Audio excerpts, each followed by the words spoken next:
Estamos estudando com o pastor Afonso Chaves o livro de Juízes.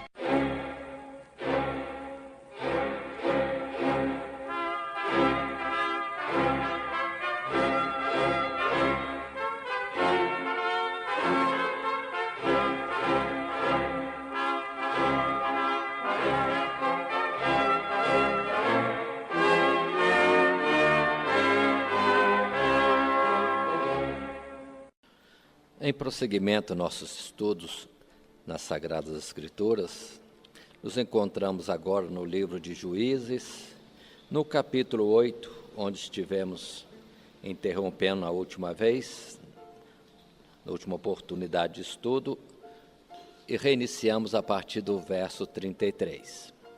Antes, vamos fazer uma pequena recordação. O que encontramos no livro de Juízes, no início, é a retomada da conquista da terra prometida, as tribos saindo para tomarem posse da herança que Deus lhes tinha dado. Mas vemos também, nesse livro de Juízes, que as tribos, uma após outra, iam fraquejando na conquista desta terra, da herança que Deus deu a cada uma delas, porque deixavam cidades com os moradores por inteiro, não estendiam a conquista de todo o território e, com isso, estavam habitando juntamente com os cananeus, o que o Senhor tinha já orientado que não acontecesse tal coisa.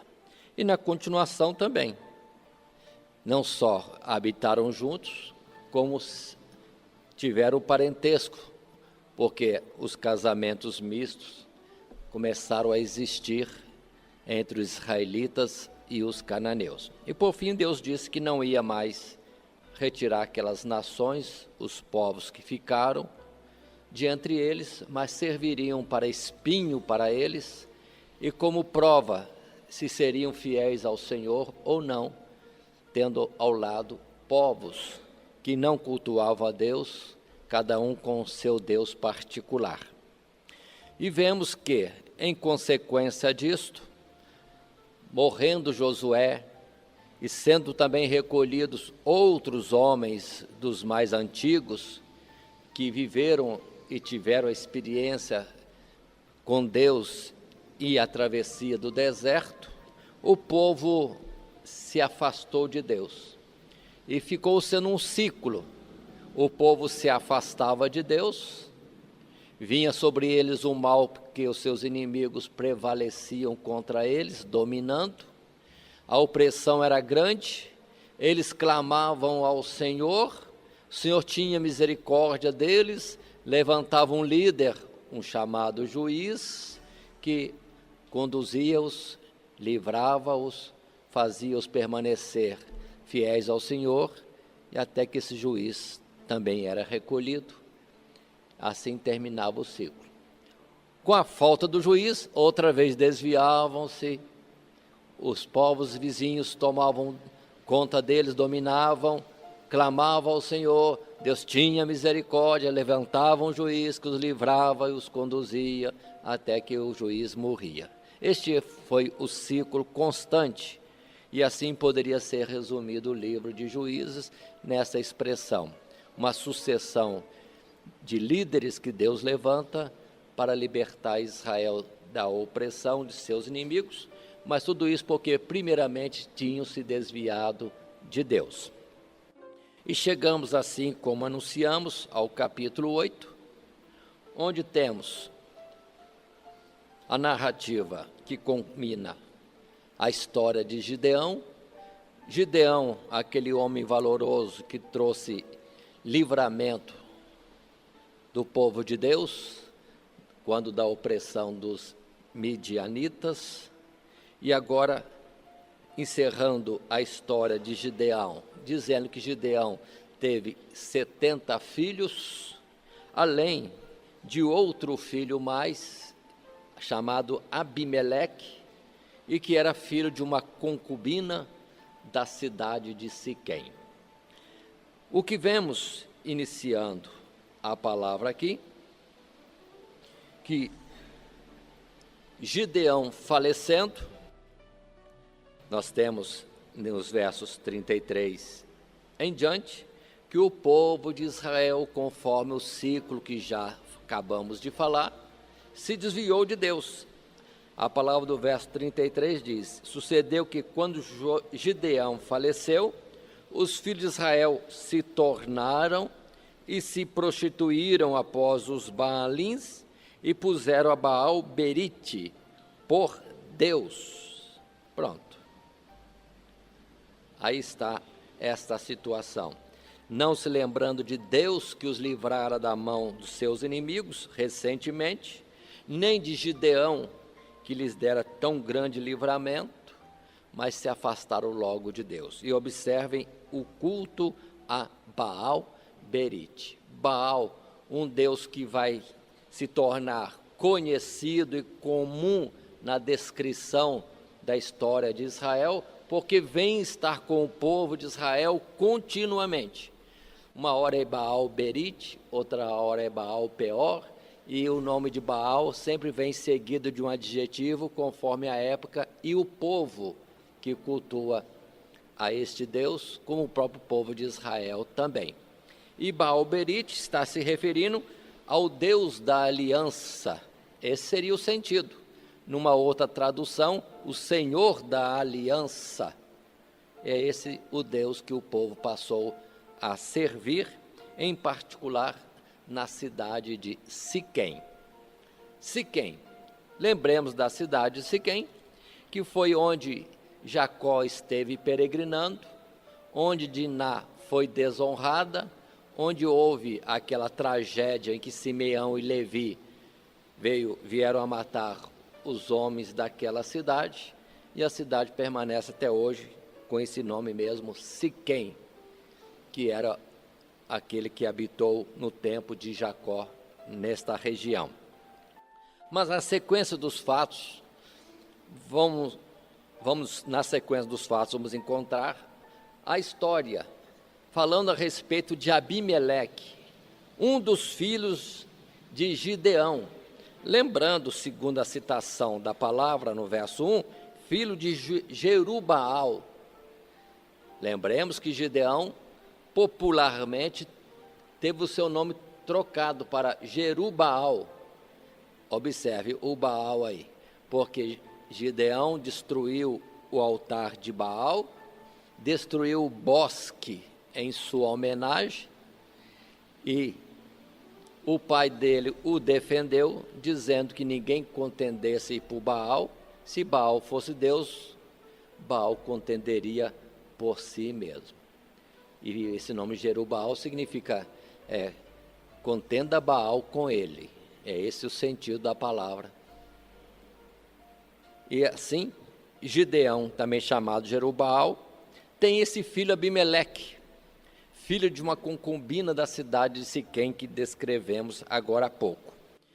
Se Gideão, quando lhe ofereceram para ser rei, ele teve a humildade e a sabedoria e prudência de não aceitar, dizendo ao povo, como deveria ser dito mesmo, que quem reinava, quem dominava, quem dirigia, quem liderava o povo é o próprio Deus, não precisava ninguém mais. E Gideão não queria tomar frente disso, e nem queria que na sua descendência acontecesse tal fato de alguém tomar a posição de rei, quando Deus, Jeová, era o rei de Israel, com tantos sinais, maravilhas e livramentos operados por todos esses anos do tempo dos juízes e do tempo também da travessia do deserto. Mas, se Gideão pensava assim, e estava certo, Abimeleque não. Tinha a intenção de se fazer rei, aproveitando o fato de ser filho de Gideão. Mas qual foi a astúcia dele? E observem o grau de maldade também. Pensava ele, ser rei, quando eu sou o filho de uma concubina? Os outros 70 irmãos não vão concordar com isso. E Abimeleque, então, vai até aos parentes de sua mãe, na cidade de Siquém, e começa a induzir o povo a uma escolha, dizendo: o que vocês acham? Será que daria certo? Seria adequado que 70 homens, filhos de Gideão, dominassem sobre o povo de Israel? Não é preferível que um só reine sobre todos? E lembre-se vocês, joga ele ainda, que eu sou parente vosso, eu sou filho de Siquém também. E o que acontece? Que essa cidade de Siquém, já na idolatria de Baal-Berite, vão até o templo, retiram de lá prata, dão para Abimeleque e o esforçam para que vá à casa de seu pai, que já era falecido, e ali, com uma turba de homens malignos, Abimeleque mata os 70 irmãos seus, todos mortos. Só consegue, na verdade, fugir o menor deles, diz o verso 5 do capítulo 9. E veio à casa de seu pai, a Ofra, cidade de Ofra, e matou os seus irmãos, os filhos de Jerubaal, que é Gideão, 70 homens, sobre uma pedra. Porém, Jotão, filho menor de Jerubaal, ficou porque se tinha escondido. Então se ajuntaram todos os cidadãos de Siquém e toda Bet-Milo, e foram levantaram a Abimeleque como rei, junto ao carvalho alto que está em Siquém. Pronto, uma cidade, e observe que em Israel havia milhares de cidades. Uma cidade age dessa forma tão má, tão ingrata, uma forma tão, vamos dizer assim, repudiada no conceito de sempre, alguém matar todos os seus irmãos pela presunção de ser rei.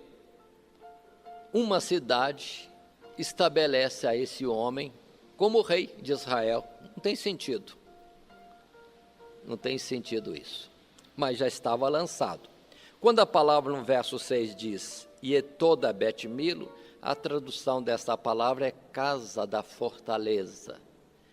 E a análise desta palavra leva ao entendimento, conforme veremos a seguir, que em Siquém, ou junto a Siquém, existia uma fortaleza, que na verdade era um santuário da idolatria, ali já em Israel.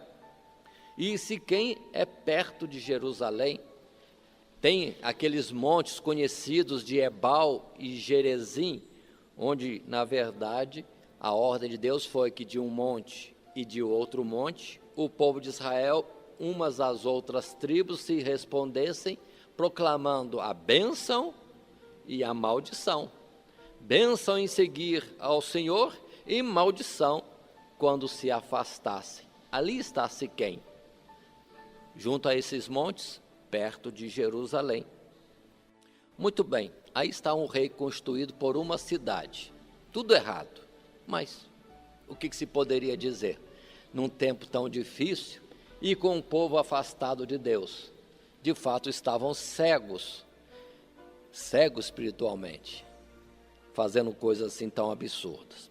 O capítulo 9, verso 7, vai mostrar para nós a sabedoria deste jovem que sobrou da família de Gideão, Jotão, porque diz assim, e dizendo a Jotão, que Abimeleque tinha sido rei, foi este pôs-se no cume do monte Gerizim, e levantou a sua voz e clamou e disse-lhes, ouvi-me a mim, cidadãos de Siquém, e Deus vos ouvirá a vós.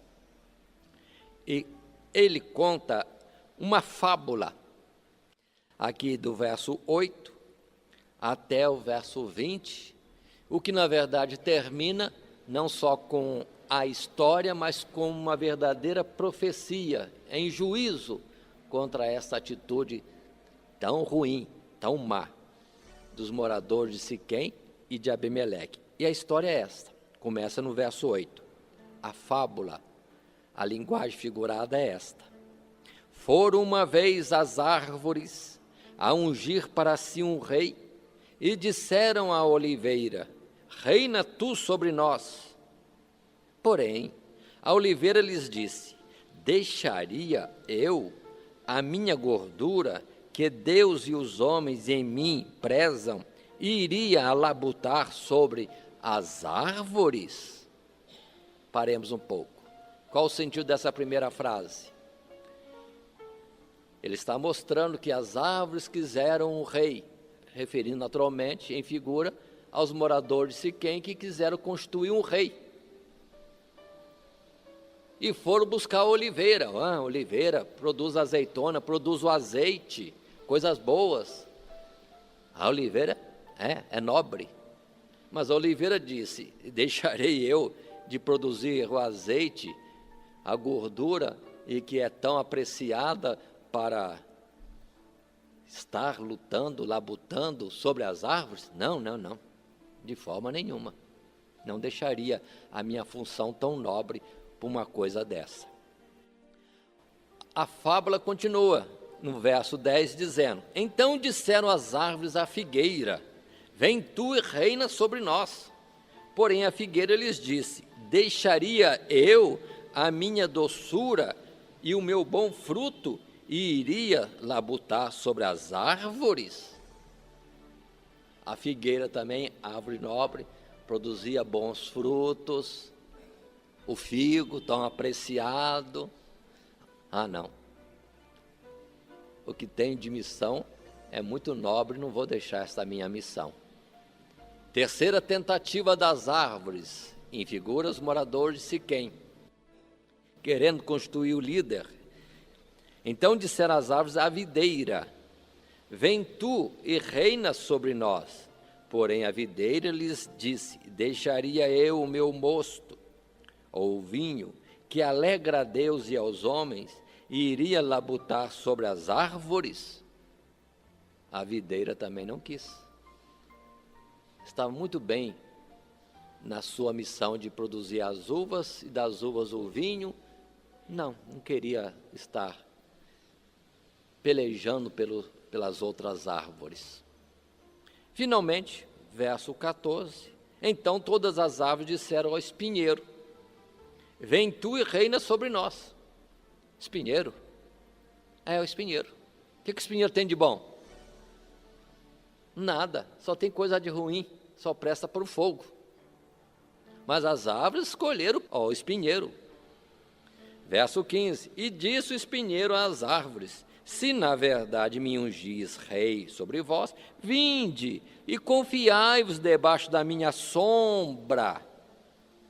Mas se não, saia fogo do espinheiro que consuma os cedros do Líbano. Que sombra o espinheiro dá? O espinheiro tem nada, nem sombra para fornecer. Abrigai-vos debaixo da minha sombra, confiai-vos em mim. Absurdo, mentira, loucura. Mas, entretanto, observa o significado da parábola ou da fábula. Que os moradores de Siquém, entre tantas pessoas boas que poderiam liderar a cidade, ou ser de fato um rei em Israel, foram escolher o que havia de pior, que não tinha nada a oferecer. E assim, continua a palavra de Jotão, filho de Gideão, dizendo, verso 16, agora, pois, se é que em verdade e em sinceridade procedestes, fazendo o rei Abimeleque, e se bem fizestes para com Jerubaal, que é Gideão, e para com a sua casa, e se com ele usastes conforme o merecimento das suas mãos, porque meu pai pelejou por vós, e desprezou a sua vida, e vos livrou das mãos, ou da mão dos midianitas. Porém, vós hoje vos levantaste contra a casa de meu pai, e matastes a seus filhos, 70 homens, sobre uma pedra. E Abimeleque, filho de uma serva, fizestes reinar sobre os cidadãos de Siquém, porque é vosso irmão. Verso 19 continua: se em verdade e sinceridade usaste com Jerubbaal, que é Gideão, e com a sua casa hoje, alegrai-vos com Abimeleque, e também ele se alegre convosco. O que Jotão está dizendo? Se isso é justo, se isso é verdadeiro, se isso é procedimento bom, correto, então alegre-se, desfrutem desse reinado. Porém, o verso 20 diz: mas se não for assim, saia fogo de Abimeleque e consuma os cidadãos de Siquém e Bet-Milo, e saia fogo dos cidadãos de Siquém e de Bet-Milo que consuma a Abimeleque. Então partiu Jotão e fugiu e foi-se a Beer, e ali habitou por medo de Abimeleque, seu irmão. Aí está, traduzindo o feito de Abimeleque e dos moradores de Siquém, é isto. Mas o juízo já estava sobre eles. Se fizeram o certo, seria benção. Se fizeram errado, um iria consumir o outro. Pronto. Morador de Siquém, a quem escolheram como líder? O pior de todos. Árvores escolhendo o espinheiro para reinar sobre eles. Absurdo. Mas é o fato. A continuidade dos fatos no capítulo 9, no verso 22 em diante, estamos, portanto, em Juízes, no capítulo 9, verso 22, diz a palavra que Abimeleque reinou 3 anos, pouco tempo. E logo, já houve antipatia, desentendimento entre os moradores de Siquém, aquela cidade, e o próprio Abimeleque. Porque os próprios moradores de Siquém alugaram pessoas más, poderíamos dizer assaltantes, para ficarem em volta de Siquém. Todo mundo que passava perto de Siquém era assaltado. Que reinado é esse? Imagina um rei reinando numa região pequena, na verdade, em torno de Siquém, em que ninguém pode ir lá, porque todos que vão são assaltados. E assim houve inimizade aumentada entre Abimeleque e os moradores de Siquém. E a continuidade da palavra apresenta que apresentou-se também, nesse meio, o verso 26 diz para nós: veio também Gaal, filho de Ebed, com seus irmãos, e passaram para dentro de Siquém, e os cidadãos de Siquém se fiaram nele.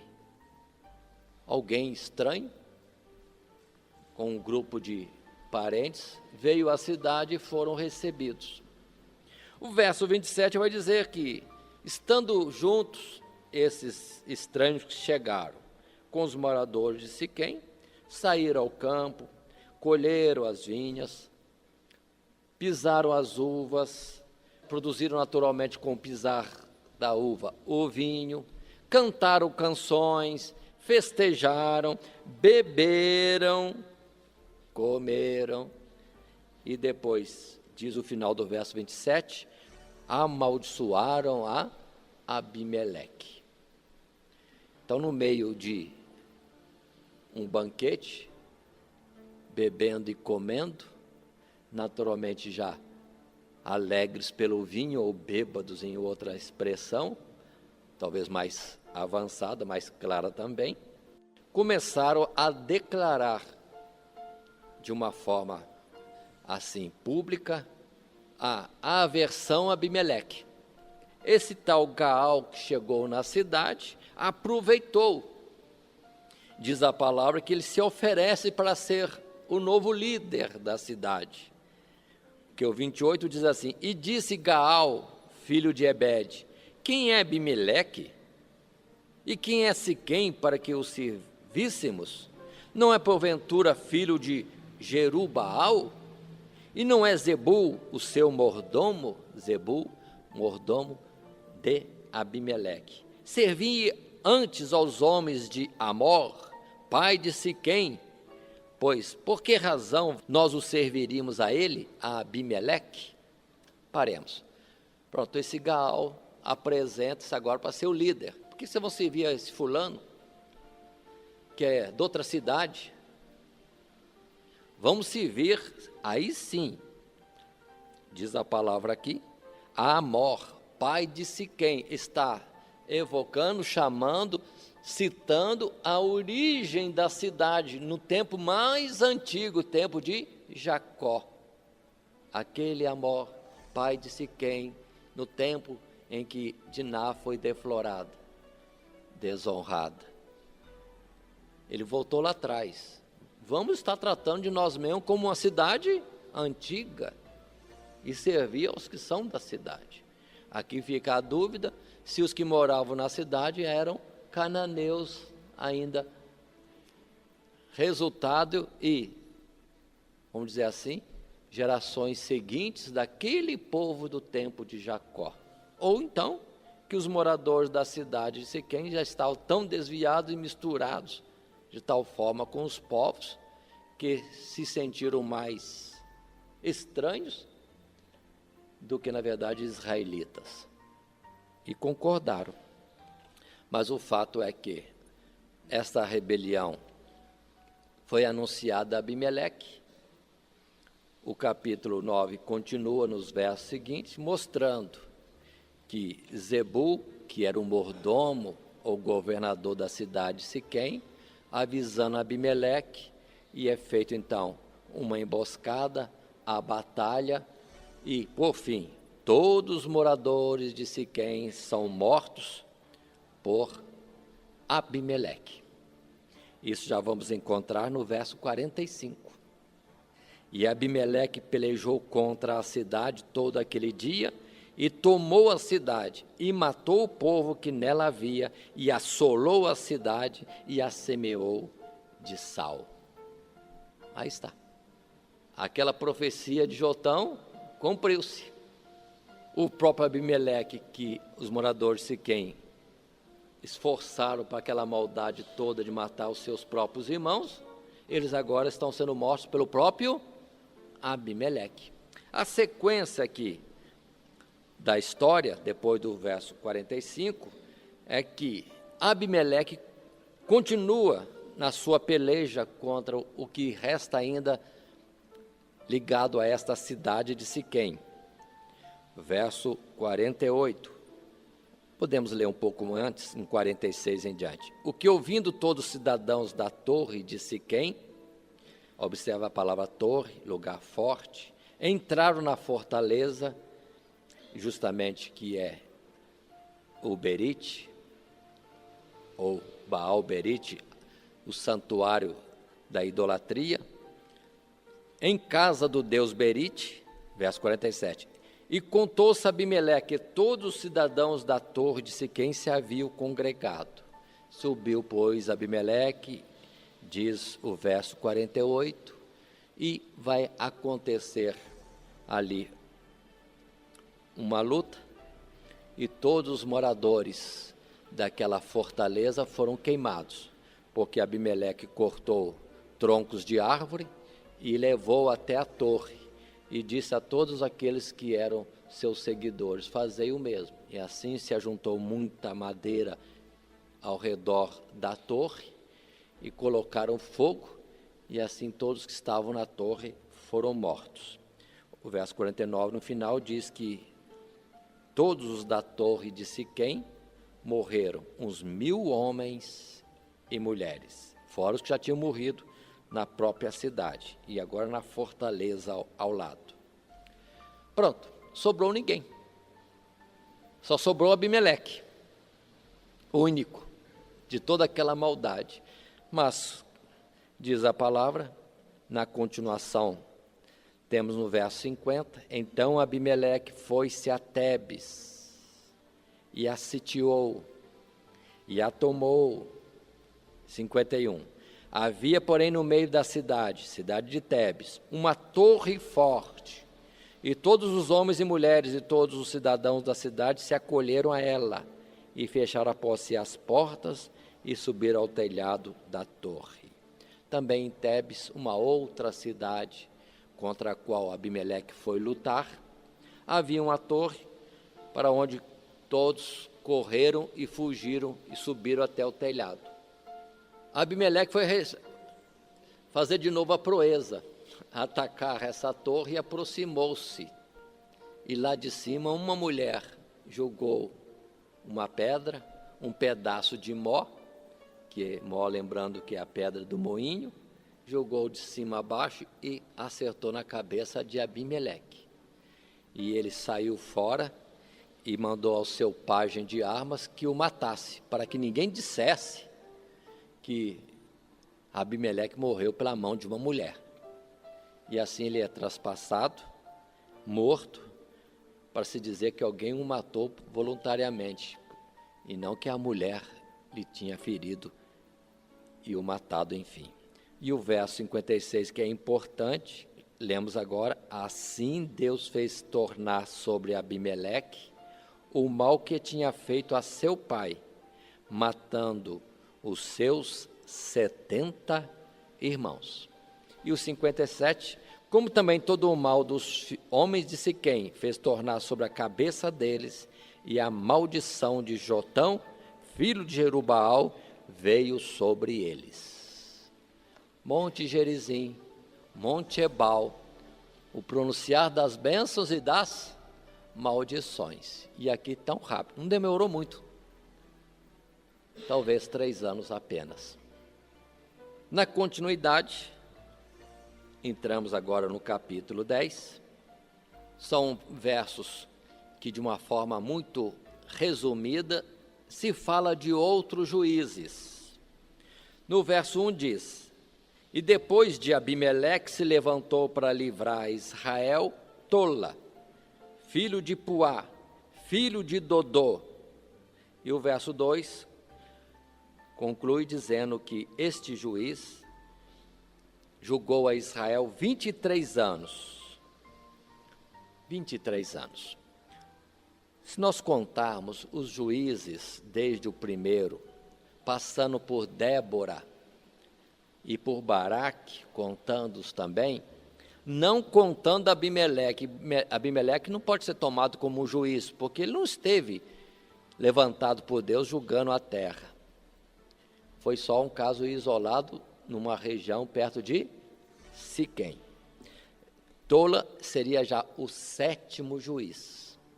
No verso 3, temos o 8º juiz de Israel. Isso uma contagem nossa, que outros poderiam estar contando também, excluindo Abimeleque. Também do 8º juiz se diz muito pouco. Diz somente que depois dele se levantou Jair, gileadita, ou seja, da cidade de Gileade, e julgou a Israel 22 anos. E tinha 30 filhos que cavalgavam sobre 30 jumentos, e tinham 30 cidades, a que chamaram Avote Jair, até o dia de hoje, as quais estão na terra de Gileade. Gileade, lembremos, é da além do Jordão, na parte oriental do Jordão, onde estavam as tribos de Ruben, subindo ao norte, Gade, e meia tribo de Manassés. Essa região é chamada de Gileade. Continuemos mais um pouco. Chegamos ao capítulo 10, verso 6. E volta o sistema daquele ciclo.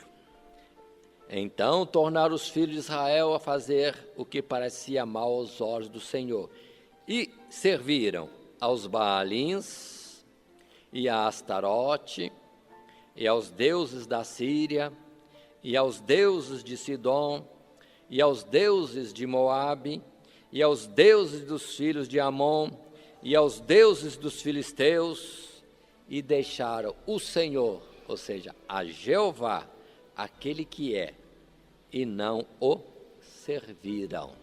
Observe como o povo de Israel, irmãos, facilmente aceita qualquer coisa como o seu Deus, toma como ídolo merecedor de culto, qualquer Deus estranho.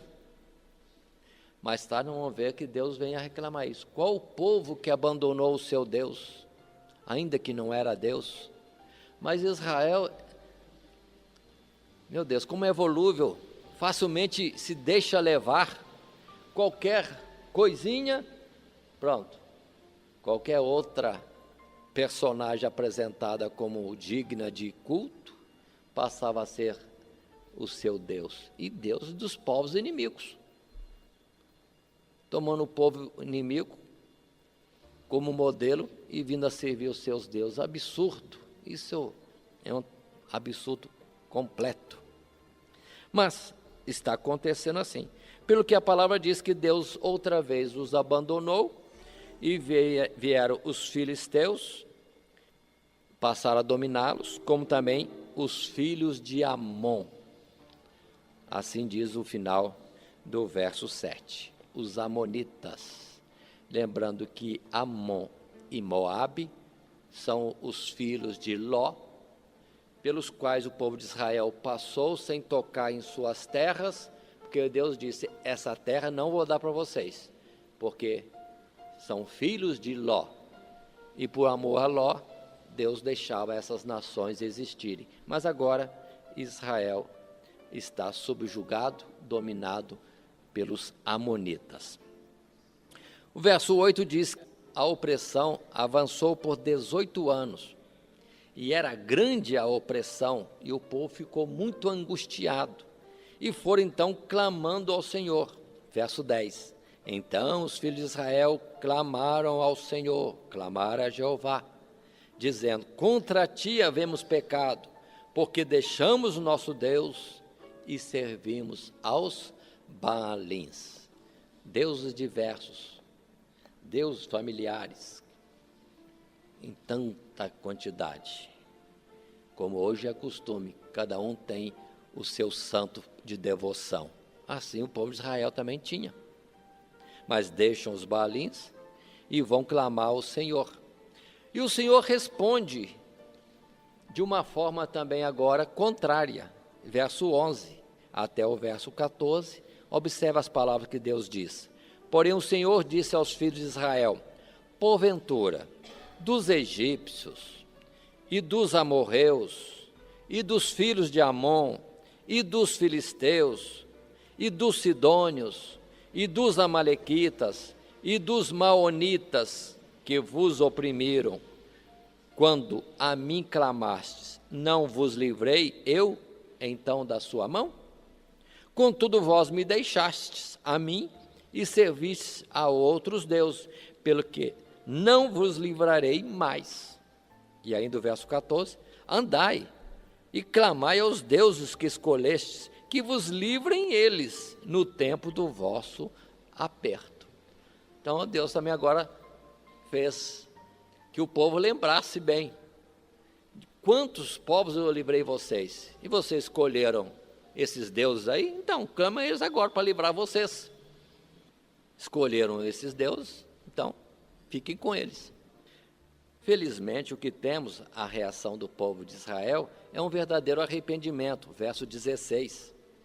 E tiraram os deuses alheios do meio de si, e serviram ao Senhor, Jeová. Então se angustiou a sua alma por causa da desgraça de Israel. Mas observe, eles tiraram os deuses alheios, ou seja, o Deus que era de outros povos, tiraram. Ainda que Deus disse que não ia livrá-los, mas eles se voltaram para Deus e tiraram os deuses estranhos. É quando então agora Deus vai usar de misericórdia para com eles e dar outro juiz. Porque o verso 17 e 18 diz que os amonitas se ajuntaram preparados para uma empreita em guerra contra o povo de Israel que estava da além do Jordão, e clamando eles ao Senhor, o Senhor vai preparar um juiz. Mas para explicar primeiro qual é a pessoa do juiz que Deus ia escolher, o verso 1 do capítulo 11 diz: Era então Jefité, o gileadita, valente e valoroso, porém filho de uma prostituta. Mas Gileade gerara a Jefité. Também, diz o verso 2, a mulher de Gileade lhe deu filhos, e sendo os filhos desta mulher já grandes, repeliram a Jefité e lhe disseram: não herdarás em casa de nosso pai, porque és filho de outra mulher. Então Jefité fugiu diante de seus irmãos. Paremos um pouco. Alguém que de fato não é digno de honra no seu nascimento. Filho de uma aventura, filho de uma prostituta, e os filhos legítimos não permitiram que ele ficasse com eles, expulsou fora. E Jefité então é um rejeitado. Observem a palavra, Deus escolhe aquilo que diante dos homens não tem significado algum, para que a honra e a glória não seja do homem, seja somente de Deus. Aquele que eles rejeitaram, repudiaram por desonroso e não digno de coisa alguma, nem de pertencer à família deles, acontece que na hora que a guerra se levanta, quem é que vai nos defender? Quem é que vai agora ir liderando nesta guerra contra os amonitas? Aí todo mundo lembra, Jefité, ele é valente, ele é valoroso, tem que ser ele. E os anciãos daquela região vão atrás de Jefité, que Deus estava levantando como sendo o 9º juiz nesta sequência. Mas quando chegam a Jefité, ele vai argumentar. Quando o procuram para ser chefe, líder, verso 6, capítulo 11, verso 6. E disseram a Jefité: vem e sê-nos por cabeça, para que combatemos contra os filhos de Amon. Porém Jefité disse aos anciãos de Gileade: porventura não me aborrecestes a mim, e não me repelistes da casa de meu pai? Por que, pois, agora viestes a mim quando estais em aperto? E disseram os anciãos de Gileade a Jefité: por isso mesmo tornamos a ti, para que venhas conosco e combata contra os filhos de Amon, e nos sejas por cabeça sobre todos os moradores de Gileade. Aí está. E Jefité pede uma coisa: bom, se eu voltar, se eu liderar vocês combatendo contra os filhos de Amon, e se Deus me der eles na minha mão, nos der vitória, serei eu colocado por cabeça, ou seja, por líder do povo de Gileade? É a pergunta do verso 9. E o verso 10, o povo de Gileade, os anciãos que vieram representando os moradores daquela região, dizem: certamente, diante de Deus proclamamos isso, que Deus dando os inimigos na nossa mão, você será líder, o cabeça do nosso povo. E isso perante Deus, que fizeram esse trato e esse juramento. E assim foi. Capítulo 11, verso 12, Jefité ajunta todo o povo para a guerra, mas antes ele vai usar de diplomacia, vai conversar, vai argumentar. Quem eram os inimigos? Os amonitas. Quem são os amonitas? Uma nação parente. E Jefité considera: vamos guerrear os nossos parentes? Ainda que essa palavra não está colocada aqui. Mas Jefité manda mensageiros para conversar com os inimigos e argumentar. E perguntar: por que é que vocês saíram em batalha contra nós? E o verso 13 diz assim: e disse o rei dos filhos de Amon aos mensageiros de Jefité: porquanto, saindo Israel do Egito, tomou a minha terra, desde Arnon até Jaboque, e anda até o Jordão, torna-me pois, agora em paz. O que os amonitas estão querendo? Toda aquela terra para eles. Qual é a argumentação? Vocês vieram do Egito tomar a terra que era nossa. E agora Jefté manda segundo os mensageiros dizendo, a palavra é diferente, não foi bem assim. O que aconteceu que vindo Israel pelo deserto, saindo do Egito, Deus mandou contornar a terra de Edom, porque Edom são nossos irmãos e Deus não dava na nossa mão a terra deles. Deus mandou que nós passássemos também pelos moabitas, porque eram parentes, filhos de Ló, não poderíamos tocar em suas terras.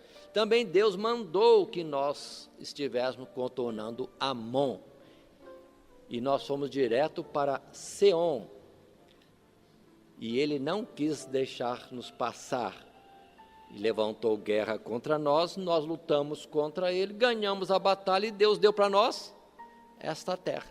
Mas quanto à terra de Edom, a terra de Moabe e a terra de Amon, nós não tocamos, antes fizemos uma travessia longa, contornando todo o território dessas 3 nações.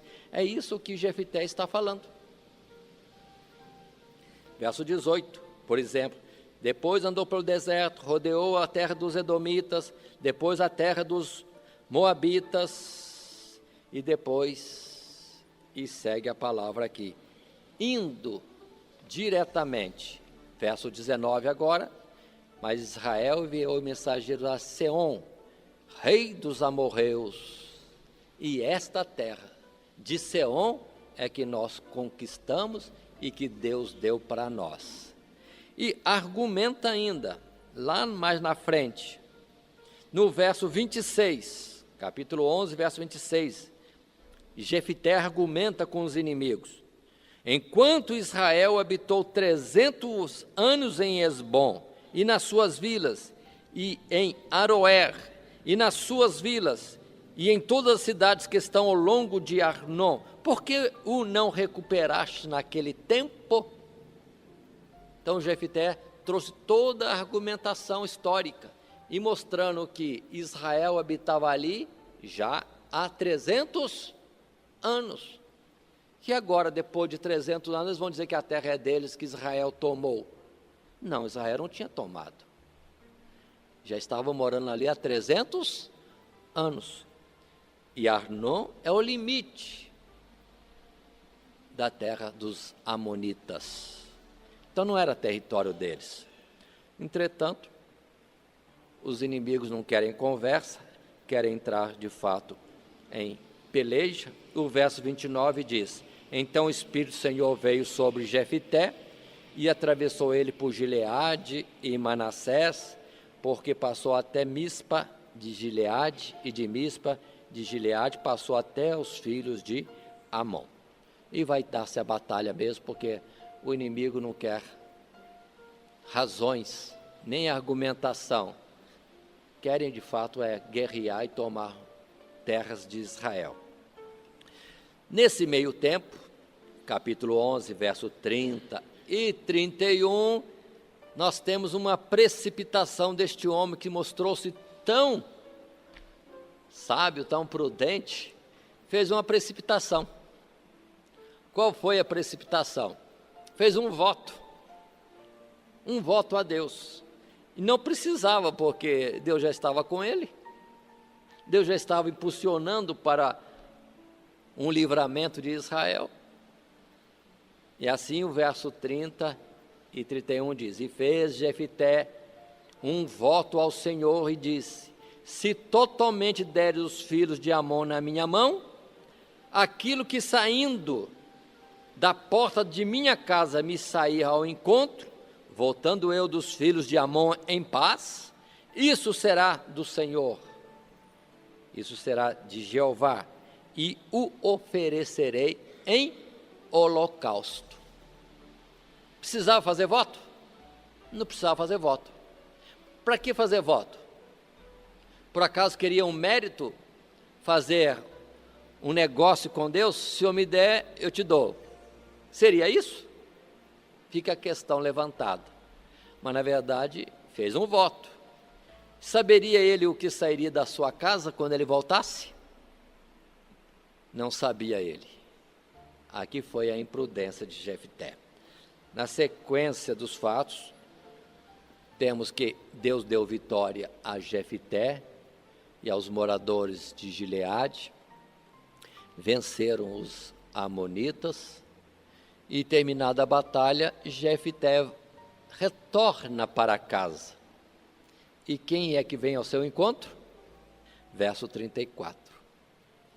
Capítulo 11, verso 34. Vindo, pois, Jefté a Mispá, à sua casa, eis que a sua filha lhe saiu ao encontro com adufes e com danças. E era ela só, a única, não tinha outro filho, nem filha. Verso 35. E aconteceu que, quando a viu, rasgou as suas vestes e disse: Ah, filha minha, muito me abateste, e és dentre os que me turbam, porque eu abri a minha boca ao Senhor, Deus, e não tornarei atrás. Em vez de ser uma volta alegre, para comemorar, foi tristeza. Ele fez o voto: aquilo que saindo da minha casa me vier ao encontro, vou oferecer em holocausto. O que é holocausto? O sacrificar e queimar sobre o altar. Queimar totalmente, isto é o holocausto. Aí está a situação difícil de um voto. Quando nós não temos domínio da situação totalmente para votar. E a palavra da sabedoria diz bem claro: é melhor não votar do que votar e depois. E observe que Jefté não considera a possibilidade de falhar, de não cumprir o voto. Ele diz que certamente ele vai cumprir o voto, mas que voto? O cumprir o voto significava a filha em holocausto. Continuando, verso 36, a palavra da filha. E ela lhe disse: Pai meu, abriste tu a tua boca ao Senhor Deus? Faze de mim como saiu da tua boca, pois o Senhor Deus te vingou dos teus inimigos, os filhos de Amon. A filha concorda, pode fazer. É como se dissesse: digno ao Senhor de receber o cumprimento do voto, porque ele deu o livramento ao Senhor e a todo o povo contra os inimigos de Amon, os amonitas. Mas o verso 37 e 38, ela faz um pedido. Disse mais a seu pai: faze-me isto, deixa-me por 2 meses que vá e desça pelos montes e chore a minha virgindade, eu e as minhas companheiras. E disse ele: vai. E deixou-a ir por 2 meses. Então foi-se ela com as suas companheiras e chorou a sua virgindade pelos montes. Por que isso? Era jovem, não tinha casado, não tinha filhos, não tinha nada para deixar em memória, seguir a descendência sua, a descendência de seu pai. O ramo era cortado ali. Ela queria chorar isso, lamentar. 2 meses. E o verso 39. E sucedeu que ao fim de 2 meses, tornou ela para seu pai, o qual cumpriu nela o seu voto que tinha feito. E ela não conheceu o varão. E daqui veio o costume em Israel, que as filhas de Israel iam de ano em ano a lamentar a filha de Jefté, o gileadita, por 4 dias no ano. Paremos. Pergunta: Jefté sacrificou a filha e colocou-a sobre um altar e a consumiu no fogo? Sendo esta a atuação de um holocausto? Teria Deus, tendo ele feito isso, aceitado? Teria prazer Deus nisso? De forma nenhuma. Porque de tantas coisas que podem ser oferecidas a Deus, algumas coisas são colocadas como não sendo puras para isso. Deus nunca pediu, nunca aceitou o sacrifício do ser humano. Nunca. Nunca, nunca, nunca. Então observe que aqui ficou um silêncio de Deus. Os detalhes não são dados. Sacrificou ele, sim ou não? Se nós pudéssemos lembrar e analisar o capítulo 27 de Levítico, lá existem condições tais para que a filha de Jefité não fosse sacrificada, porque lá tem o resgate. Se Jefité conheceu o capítulo 27 de Levítico, ele poderia resgatar a sua filha.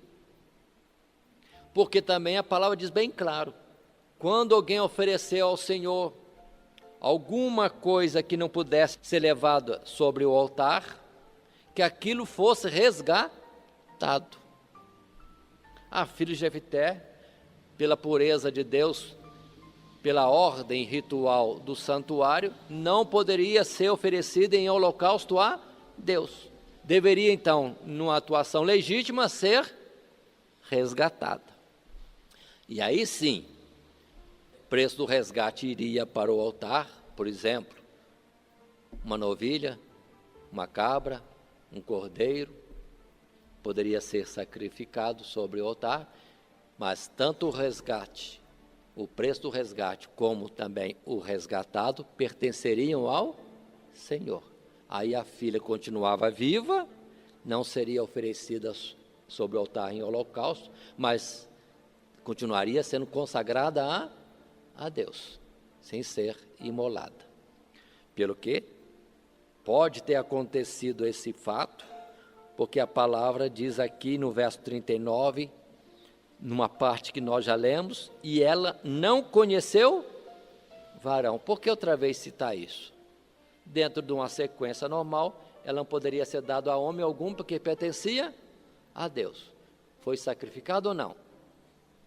A palavra não dá detalhes, mas há, sim, pela própria palavra de Deus, em Levítico, se Jefité usou disso, ela poderia ser resgatada, permanecia em vida, consagrada a Deus, não seria de homem algum, e o preço do resgate, o substituto, seria então a oferta em holocausto. Mas a palavra silenciou. Fica o alerta aí. Cuidado com aquilo que nós apresentamos a Deus por voto. Melhor é não votar. Deus não precisa que alguém faça voto para ele usar de benignidade, porque ele faz isso benignamente, e não como troca de favores. E não há aquilo que Deus possa ter alguma intenção para trocar conosco. Dê-me isso que eu te dou aquilo. De forma nenhuma. Portanto, fica a questão de Jefité como algo para ser analisado e entendermos melhor as coisas que sucedem dentro da palavra de Deus e que conosco poderia também suceder. A continuação dos fatos.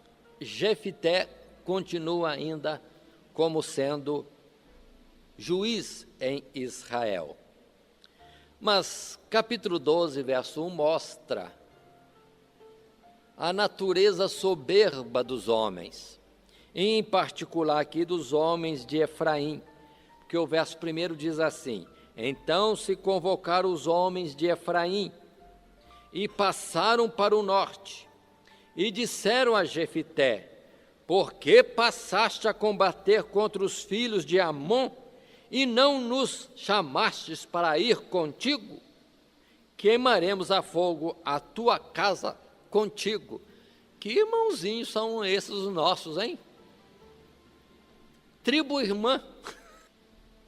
Estes são da além do Jordão ao oriente. Efraim é aquém do Jordão ao ocidente. Os amonitas, inimigos de Israel, estavam da além do Jordão.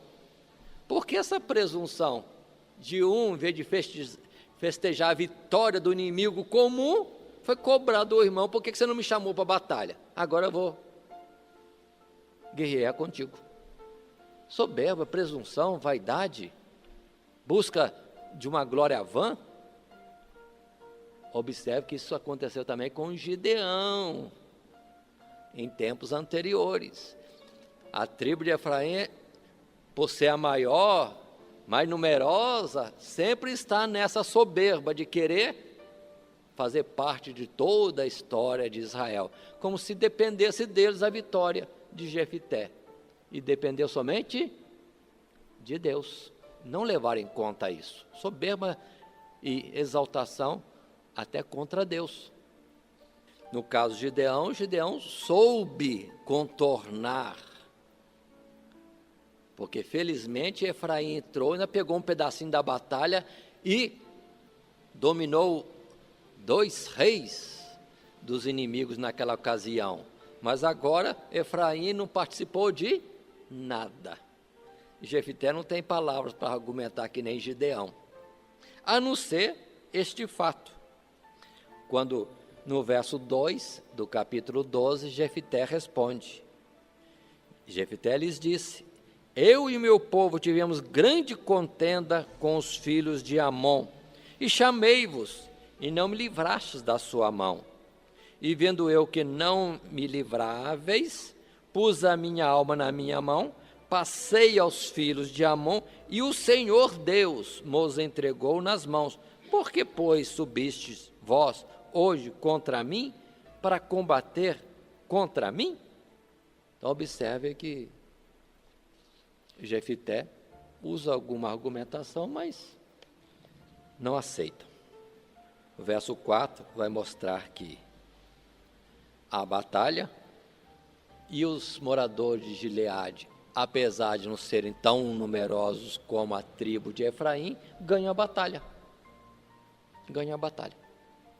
E agora, com o exército da tribo de Efraim disperso, desbaratado, para voltar para a terra deles, que era mais ao sul, e do outro lado do Jordão, eles tinham que atravessar por ali e atravessar o Jordão. Só que Jefité tomou todo o Jordão e ficou lá, de prontidão. E o exército de Efraim ia retornando aos poucos, dizendo ser de outra tribo, para poder passar e ser livre. Mas diz a palavra, no capítulo 12 mesmo, verso 5 e mais alguns versos, diz assim: porém tomaram os gileaditas aos efraimitas os vales do Jordão. E sucedeu que quando os fugitivos de Efraim diziam: passarei, então os homens de Gileade lhe diziam: és tu efraimita? E dizendo ele: não, então diziam: dize, pois, Shibolete. Porém ele dizia Sibolete, porque o não podiam pronunciar assim bem. Então pegavam dele e o degolavam nos vales do Jordão. E caíram de Efraim naquele tempo 42.000. Irmão matando irmão. Na verdade, Efraim foi soberbo e está colhendo o que plantou, fruto da soberba. Elevou-se e chegou à ruína. O que acontece aqui, para explicando com as nossas palavras, é que quem era da tribo de Efraim não conseguia pronunciar a palavra Shibolete, com C-H-I, Shi. Observe que entre as tribos já havia algum dialeto, alguma mudança de linguagem. Eles não conseguiam falar Shibolete, mas só Sibolete. Pronto. Já o denunciavam como sendo de Efraim e eram mortos junto ao Jordão. Bom, irmãos, aí está. Gente que está no meio do povo de Israel, por um lado entendamos, tendo linguagem diferente. Resultado é morte. Devemos ser todos nós de uma mesma língua, do mesmo parecer, do mesmo entendimento. Não devemos ter línguas diferentes. Ou, por outro lado, também é lamentável que irmão venha a ter que matar irmão nesse porte. Irmãos, a história que temos, ou as muitas histórias que temos em Juízes, mostram a nossa natureza má. Por isso que Jesus diz, sendo vós maus, sabeis dar boas coisas aos vossos filhos. Observe que Jesus diz, tem pai bom que dá boa coisa para o filho. Jesus já disse direto, sendo vós maus. Precisamos tirar do nosso coração essa ideia que nós somos bons, somos aceitáveis, somos dignos, temos mérito. Deus lá acha facilmente em nós alguma coisa para dizer que nós não somos bons, não somos justos, não temos mérito algum, nem diante de Deus, nem diante dos homens. E termina esta história de Jefité, no verso 7, dizendo que ele julgou Israel um período curto, apenas 6 anos. 6 anos. Capítulo 12, verso 8, apresenta o 10º juiz na contagem que coloquei, e o nome dele é Ibissã, da cidade de Belém. Também esse tinha 30 filhos, e pôs fora 30 filhas, e 30 filhas trouxe de fora para seus filhos, e julgou a Israel 7 anos. Observe a quantidade de filhos e filhas que esse homem tinha. E ele foi astuto, arrumou 30 genros, para poder ter, então, 30 filhos e mais 30 genros, para poder fortificar-se e, assim, estar liderando a Israel. Mas observe que ele é tido como juiz que julgou a Israel. Mais à frente um pouquinho, no verso 11, depois dele julgou a Israel Elon, o Zebulonita, da tribo de Zebulon, e julgou a Israel 10 anos. Verso 13, também de uma forma curta, apresenta um outro juiz e diz assim, depois dele julgou a Israel Abidom, filho de Iléu, o Piratonita, e tinha este 40 filhos e 30 filhos de filhos, que cavalgavam sobre 70 jumentos, e julgou a Israel 8 anos. E este, então, Abidom, teria sido o 12º juiz de Israel. Continuando, no capítulo 13, para onde passamos agora, o ciclo retorna ao seu início, e os filhos de Israel tornaram a fazer o que parecia mal aos olhos do Senhor, e o Senhor Deus os entregou na mão dos filisteus por 40 anos. Agora os filisteus é que dominam, 40 anos. Mas da parte de Deus já vem o livramento. E agora Deus levanta o 13º juiz, que vai ser Sansão. Como é que começa a história de Sansão? Primeiramente, a palavra diz que havia um homem de Zorá, cidade de Zorá, da tribo de Dan, cujo nome era Manoá, e a sua mulher era estéril, não tinha filhos. Observe, uma estéril. Deus vai fazer milagre, tirar de onde não tem o livramento de Israel. Observe como que Deus atua, não atua segundo os olhos dos homens, no poder, na força dos homens. Deus tira de onde não tem algo para fazer o que tem que fazer. A glória sempre é de Deus. Ninguém tem que se gloriar diante de Deus em coisa alguma. Lembremos disso e tenhamos mais prudência ao dar o testemunho, não ficarmos dizendo, eu entrei em oração, consagrei tantos dias, fui para a vigília, fiz isso e aquilo outro, e aí Deus me deu.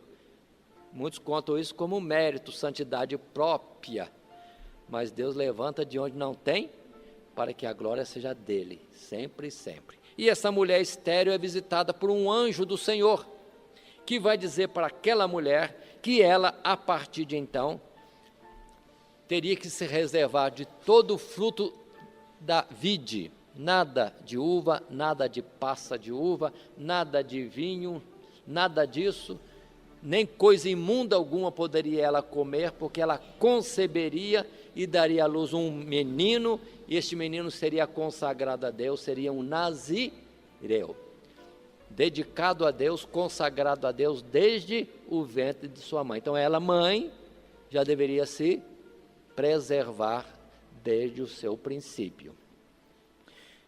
E quando o anjo falou com ela, ela estava sem o marido por perto. Chegou em casa, ela contou para o marido, pareceu um homem, não era o anjo do Senhor, que falou comigo isso, aquilo outro. E Manoá, o marido, entrou em oração, pedindo a Deus, se Deus estava falando aquilo, se o enviado era dele, que tornasse a enviá-lo e expressasse para ele, marido, o que era que teria que ser feito. Já poderia estar seguindo aquela palavra, mas ele fez questão, não, quero que Deus confirme comigo isso que foi dito à minha mulher. E Deus, na sua bondade e humildade, outra vez manda o anjo falar com a mulher, quando ela estava no campo, e o anjo chegando, a mulher corre para buscar o marido, Manoá. E Manoá então apresenta-se ao anjo e disse, és tu aquele homem que falaste a esta mulher? E disse, eu sou. Paremos um pouco. Observe que ele chama ao mensageiro de homem, porque o aspecto naturalmente era como de um homem falando. És tu aquele homem que falou a esta mulher? Verso 12, lemos. Então disse Manoá, cumpram-se as tuas palavras, mas qual será o modo de viver e serviço do menino? Verso 13, e disse o anjo do Senhor a Manoá, de tudo quanto eu disse à mulher, se guardará ela, de tudo quanto procede da vide, não comerá, nem vinho, nem bebida forte beberá, nem coisa imunda comerá, tudo quanto lhe tenho ordenado, guardará.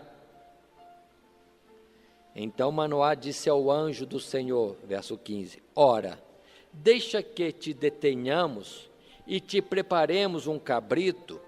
Porém o anjo do Senhor disse a Manoá, ainda que me detenhas, não comerei de teu pão. E se fizeres holocausto, o oferecerás ao Senhor Deus. Porque não sabia Manoá que fosse o anjo do Senhor, o enviado, o mensageiro do Senhor Deus, ou Jeová. Verso 17. E disse Manoá ao anjo do Senhor, qual é o teu nome, para que quando se cumprir a tua palavra te honremos? E o anjo do Senhor lhe disse, por que perguntas assim pelo meu nome, visto que é maravilhoso? Mais uma pausa. Manoá está querendo saber mais do anjo, do mensageiro, para depois o honrar.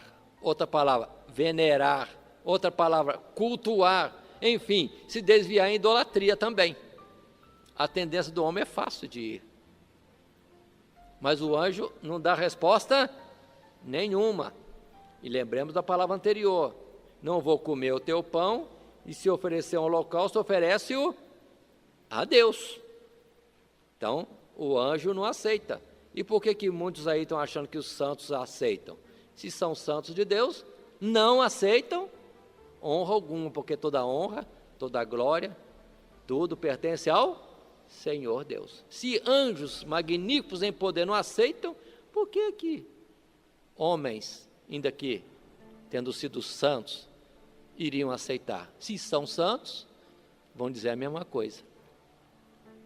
Como Paulo e também Barnabé, depois Silas, disseram, não a nós, mas a Deus é que se deve dar honra, glória, louvor e adoração. Observemos bem isso. Como o povo cristão hoje em dia, muitos estão se dispersando facilmente, dando honra a homens e não a Deus primeiramente e unicamente, porque a palavra que Jesus disse é essa, ao Senhor teu Deus servirás e só a Ele adorarás. Portanto, fica este alerta. Mas a tendência do Manoá é a mesma, de idolatria. Ou então tira a palavra idolatria que alguém acha feio, veneração. Outra palavra, culto a um mensageiro outro, que não é diretamente a Deus. As palavras seguintes, versos 19, 20 e 21, vai mostrar que de fato Manoá busca alguma coisa para oferecer como alimento, é oferta de manjares, também traz um cabrito para sacrificar, e diz a palavra que o anjo operou ali de tal forma que quando a fumaça do sacrifício, do holocausto, da oferta, ia subindo para o céu, o próprio mensageiro também se elevou e subiu ao céu, igualzinho em casos anteriores, conforme já vimos. E então, termina o verso 21 dizendo, conheceu Manoá, que era o anjo do Senhor. Então o anjo apareceu para Manoá não como anjo, não como um ser celeste, mas como um ser vivo, tal qual um outro homem qualquer. Só quando o anjo operou subindo junto com a fumaça da oferta, que era queimada, é que eles viram, é um anjo de Deus. Observem a tendência dos homens, agora estão com temor. Capítulo 13, verso 22. E disse Manoá à sua mulher, certamente morreremos, porquanto temos visto Deus. Temor, mas um temor sem sabedoria. A mulher que se mostra mais sábia, quando no verso 23 ela diz, porém sua mulher lhe disse, se o Senhor nos quisera matar, não aceitaria da nossa mão o holocausto e a oferta de manjares, nem nos mostraria tudo isto, nem nos deixaria ouvir tais coisas neste tempo. A mulher foi mais prática e sábia. Mas se Deus quisesse nos corrigir, nos matar, nos ferir, não ia fazer tanto prodígio, nos falar tais palavras como tem dito. E assim aconteceu.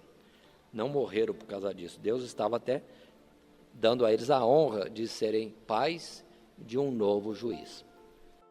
Paremos um pouco. Vamos tomar uma coisa prática para nós aqui. A mulher não poderia comer coisa alguma imunda, nem coisa da vinha, nem bebida forte, etc, etc. A mulher se reservando para gerar o filho. Isso, na verdade, irmãos, para Deus abençoar um filho, não depende do alimento que a mulher tenha. Tudo essas coisas são figuras, segundo o tempo da lei. São figuras. Na verdade, fisicamente, é saudável que toda mãe que vai gerar um filho se abstenha de algumas coisas. Dentro da linguagem hoje, que não deveria ser citado entre nós como que houvesse entre nós alguma coisa assim, não poderia estar envolvida com fumo, com droga, bebida alcoólica, etc, etc, etc, porque isso contamina o corpo e vai trazer males para a criança, certamente. Fisicamente tem implicações. Como também muitos não consideram, precisa considerar, e é verdade, o uso de medicamentos por parte da mulher, qualquer tipo de medicamento, em especial as pílulas, no controle da natalidade, também trazem trauma ao organismo. Não se iludam, trazem trauma. Pelo que muitas que deixam a pílula para depois gerar filho, têm certamente problema. Porque no tempo, meses e anos, em que se tomou a pílula, O que acontece no ovário é que os óvulos são gerados à força de uma química. Então, nem todos estão bem formados ou estão saindo atrasados, não estão na natureza de cada óvulo. E quando se gera, só Deus para ter misericórdia, porque um processo foi forçado, vai ter consequência, não tenham dúvida. Tá bom, fica este aspecto na ordem física, mas na ordem espiritual, volta à ordem espiritual, não é o físico que vai influir no que Deus tem que fazer com a criança, mas fica para nós pais a ideia de que é bom, ao gerar filhos, que nós tenhamos também um processo de consagração, que não seja pelo comer e beber, mas seja de um tempo de preparação, um tempo de oração, uma gestação regada também em oração, para que Deus venha conduzir todas as coisas, tanto na ordem física como na ordem espiritual. Então fica essa ideia da palavra dita à mulher de Manoá como sendo uma orientação de algo bom para nós. Buscarmos a Deus quanto àqueles que poderemos estar gerando para esta vida e que seja algo especial para Deus, que é o mais importante. Sequência dos fatos, diz a palavra que, de fato, verso 24, a mulher veio a conceber e teve um filho, e o seu filho recebeu o nome de Sansão, e o menino crescia e Deus o abençoava. Verso 25, faço questão de ler o verso 25. E o Espírito do Senhor o começou a impelir, impulsionar, dirigir, de quando em quando, para o campo de Dan, entre Zorá e Estaol. Em vez de ele ficar quieto por ali, o menino dispersava pelo lado dos filisteus. Já estava indo para a terra dos filisteus. Continuando, capítulo 14.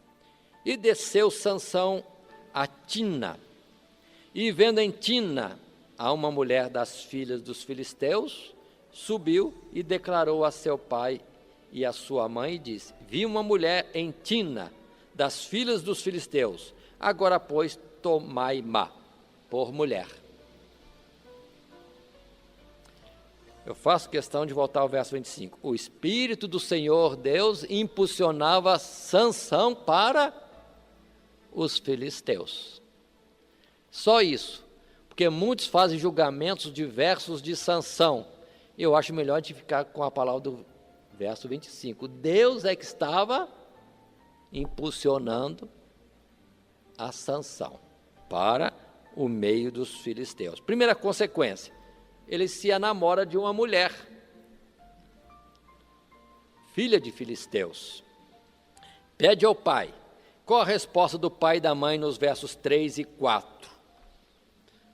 Meu filho, não tem jovem no meio do nosso povo para você escolher para mulher, para esposa? Por que você tem que ir lá para os filisteus? Sansão não quer saber, não, quer é essa. E o verso 4 do capítulo 14, realço outra vez, mas seu pai e sua mãe não sabiam que isto vinha do Senhor Deus, pois buscava ocasião contra os filisteus, porquanto naquele tempo os filisteus dominavam sobre Israel. Então, não julguem muito Sansão, porque muita gente fala mal de Sansão muito. As coisas não parecem muito certas e de fato não são certas, mas não julguem a Sansão, porque Deus o estava conduzindo para o meio dos filisteus, justamente para provocar situações, para libertar a Israel do domínio dos filisteus. Deus tem os seus jeitos. O que podemos nós falar e julgar? Então, não condene também o Sansão. Ele está sendo um instrumento para alguma coisa. E a coisa é livrar Israel dos filisteus, julgar o povo de Deus. E assim, a palavra continua no verso 5, verso 6, em que, por fim, Sansão vai visitar a tal donzela. E no caminho, encontra-se com um leão, ou filho de leão. E sendo atacado pelo leão, com as suas próprias mãos, abre o leão ao meio pela sua boca, o rasga em dois e vai embora. E depois, em outra passagem, dias depois, vem Sansão pelo mesmo caminho com seu pai, sua mãe, para ir ao encontro da donzela, naturalmente para pedir ao pai o casamento, etc. E ele se desvia do caminho e passa pelo local onde tinha morto o leão. E lá está os ossos do leão, e nos ossos um enxame de abelhas, e ele encontra um favo de mel já, com mel. E ele vem comendo o mel e dá para o seu pai e sua mãe, e não disse onde ele achou o mel. Aqui tem muita gente que censura Sansão também. Comeu mel que estava num corpo morto. Então o mel era impuro, então Sansão não podia comer o mel, já que era nazireu de Deus. Não é mel que vai impurificar Sansão, nem ninguém. No tempo da lei existia a ordem, mas espiritualmente continua a mensagem que torna um homem impuro. Não é aquilo que entra, mas o que sai do homem: os maus pensamentos, o adultério, a cobiça, a avareza, as palavras ruins, etc, etc, etc. Muita gente critica Sansão por isso também. Não vamos criticar. Deus estava fazendo alguma coisa, porque Deus estava impelindo por ali. E vai para o casório. Segundo o costume do casório entre os filisteus, o noivo era acompanhado por 30 companheiros convidados, e 30 filisteus são chamados para estarem como companheiros de Sansão.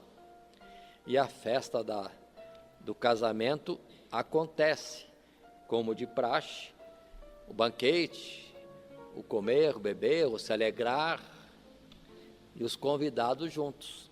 É quando Sansão propõe um enigma, e o enigma está no verso 14 do capítulo 14. Então lhes disse: do comedor saiu comida, e doçura saiu do forte, e em 3 dias não puderam declarar o enigma. Sansão propôs o enigma para os seus 30 companheiros, pajens do casamento. O que era proposto é que, se eles descobrissem o enigma, ele, Sansão, daria para cada um vestidos, 30 no caso, 30 mudas de vestido e 30 lençóis.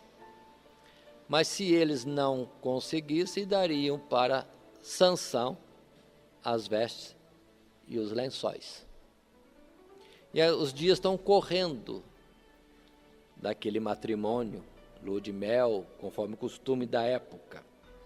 E os 30 homens não conseguem decifrar o enigma. Qual o enigma? Do comedor saiu comida e doçura saiu do forte. 3 dias passaram. Então aqueles 3 ou 30 homens vão e oprimem a noiva e dizem para ela: vocês nos convidaram para nos oprimir e nos roubar? Então procure saber qual é a solução do enigma, senão nós vamos queimar você e seu pai nesta casa.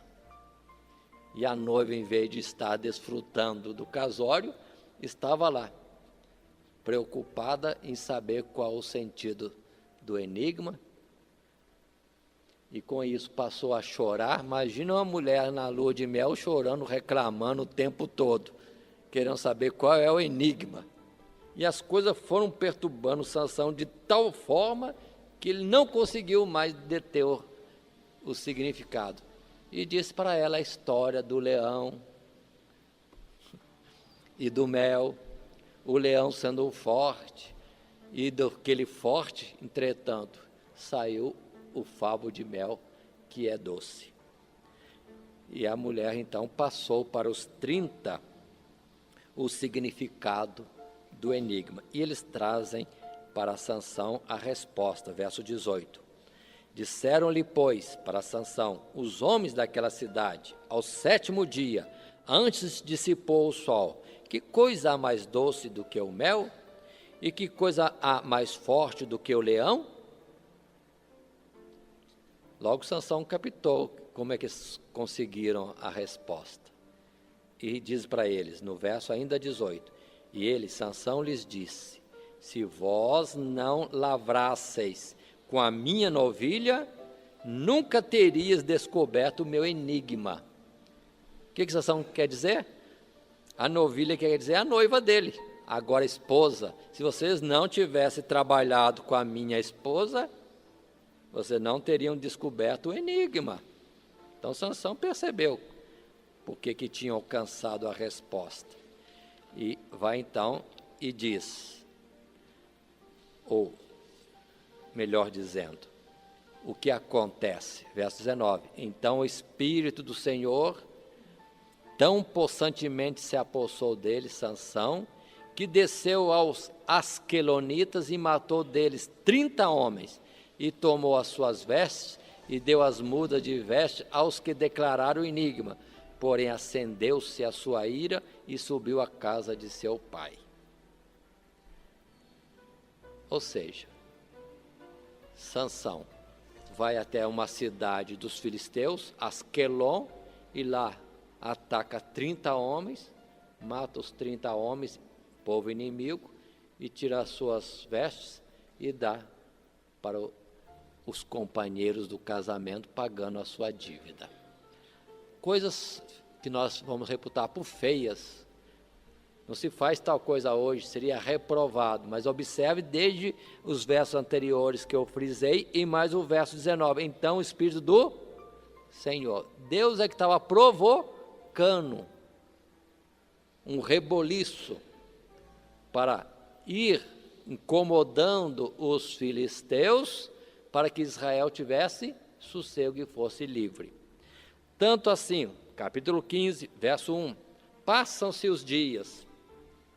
Naturalmente, Sansão ficou com saudade da esposa e volta para a casa do sogro para buscar a esposa. E chega lá,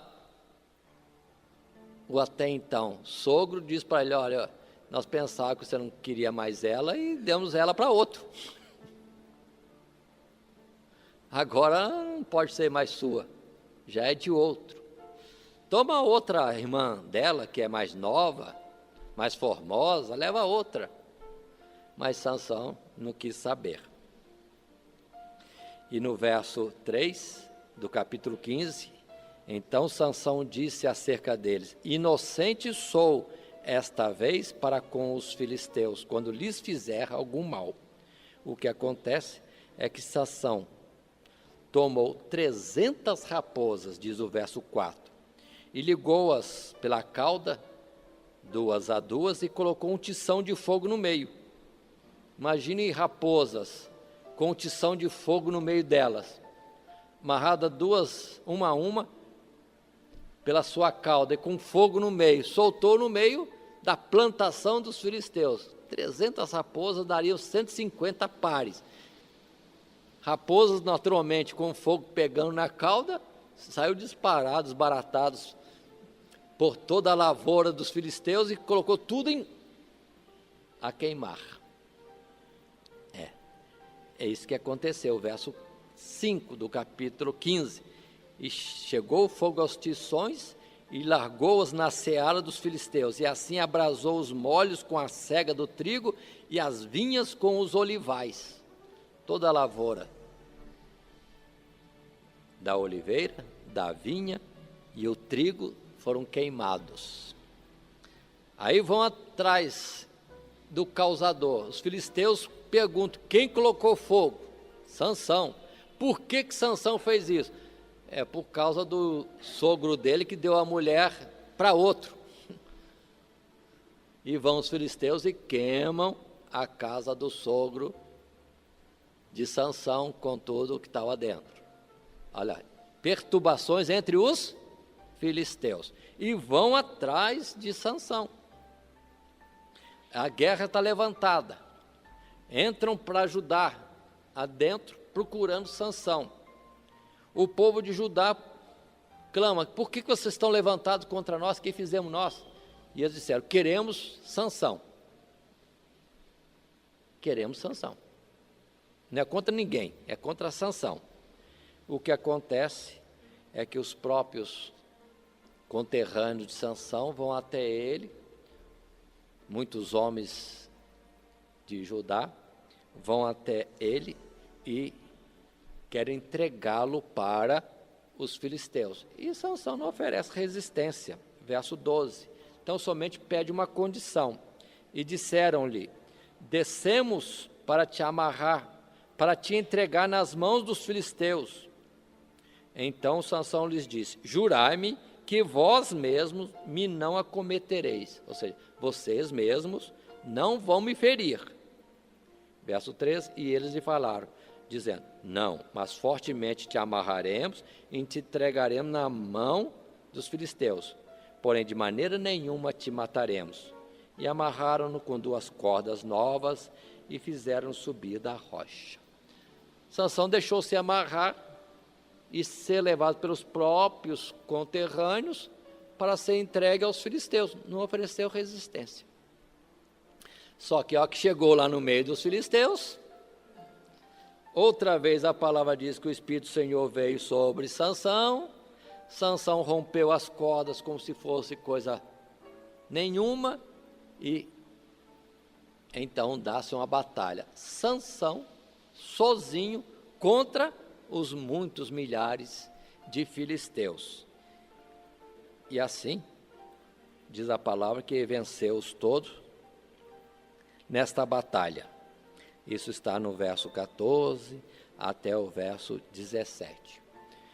A palavra aqui diz que Sansão usou como arma, como ferramenta, uma queixada de jumento fresca.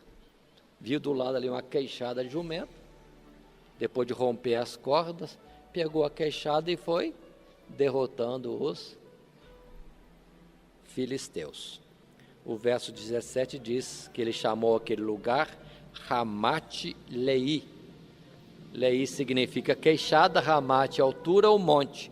Então, o monte da queixada, porque com uma queixada ele foi matando os filisteus e colocando-os em monte.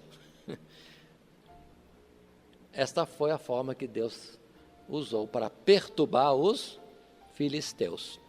Em Atos seguinte, verso 18 a 20, diz a palavra que Sansão estava com sede, muita sede, e preocupado de que estava para morrer de tanta sede, clamou a Deus: Senhor, me deu um grande livramento e vou morrer eu agora de sede?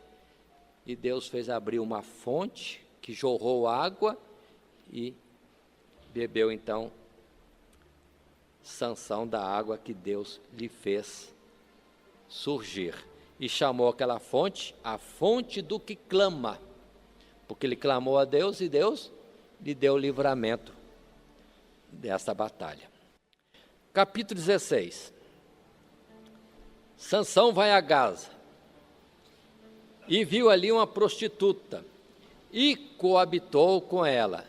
Essas palavras são censuráveis. Sim, tudo é censurável na nossa concepção de justiça, depois da revelação de Cristo Jesus, quando ele vem e diz: ouviste dos antigos, eu, porém, vos digo. Aí o Senhor trouxe a correção de todas essas coisas que entre eles poderia parecer até normais. Para nós é impróprio.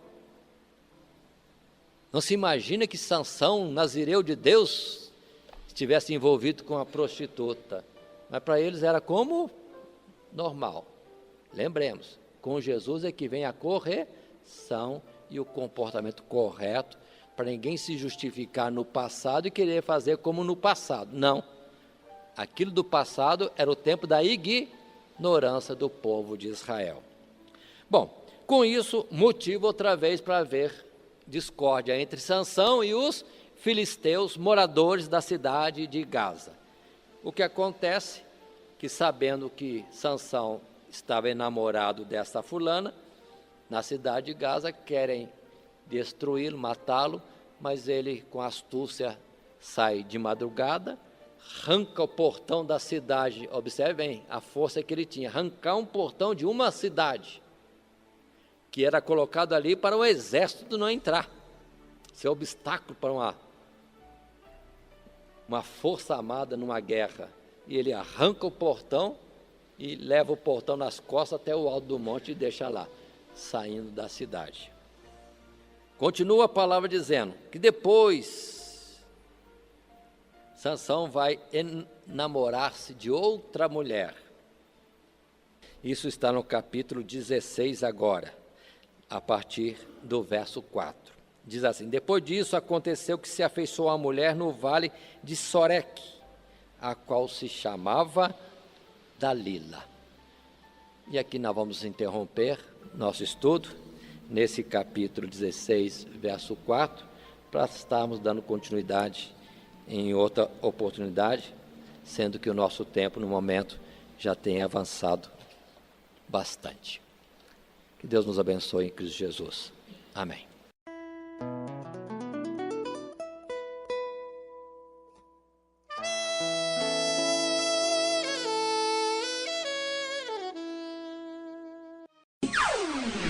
Todo dia, toda hora, muito mais prazer em ouvir.